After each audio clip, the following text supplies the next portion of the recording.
بادشاہ ایک درویش کے پاس گیا جو کسی خاص ورد میں مصروف تھا۔ بادشاہ نے اس درویش سے اس ورد کی بابت دریافت کی تو درویش نے بتایا کہ یہ ورد ایک خاص مقصد کے لیے متحرک کرتا ہے۔ بادشاہ نے درویش سے کہا مجھے بھی اس ورد کی تعلیم دو، تو درویش نے کہا میں ایسا نہیں کر سکتا۔ بادشاہ یہ سن کر وہاں سے غصے میں رخصت ہوا اور اس نے اس درویش کو اپنے دربار میں بلایا اور اس کو کہنے لگا میں نے تیرا ورد کسی اور سے سیکھ تو لیا ہے، لیکن جس عمل کا تو نے ذکر کیا تھا وہ عمل میرا پورا نہیں ہو رہا۔ اب تو مجھے بتا کہ ایسا کیوں ہے اور اس کا حل کیا ہے، یعنی میں اس ورد کو پڑھنے میں کہاں غلطی کر رہا ہوں، اور اگر تو نے مجھے نہ بتایا تو سزا کے لیے تیار ہو جا۔ درویش یہ بات سن کر مسکرایا اور بادشاہ کے پاس کھڑے ہوئے سپاہی کو حکم دیا کہ وہ بادشاہ کو فوراً گرفتار کر لے۔ سپاہی اور بادشاہ دونوں نے حیرت سے درویش کو دیکھا کہ یہ کیا کہہ رہا ہے، شاید بادشاہ کے خوف سے اس کا دماغ الٹ گیا ہے۔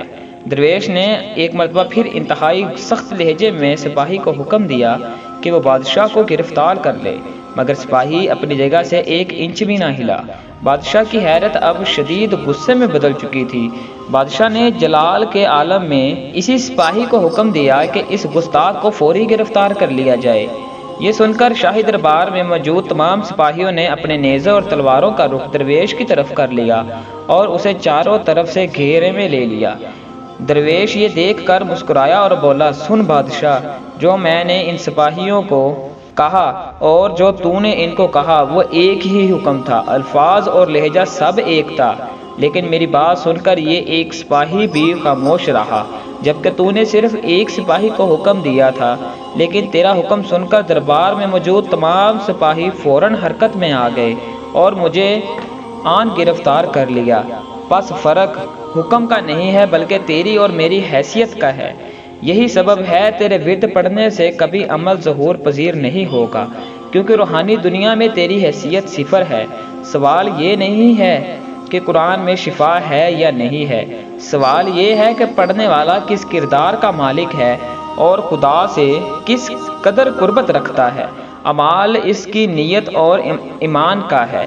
اپنی نیت، دل اور اعمال کو صاف کریں، اللہ کے احکامات کو بغیر کسی حیل و حجت کے مانیں، پھر دیکھیں آپ کا ہر عمل قبولیت کی معراج پر پہنچے گا۔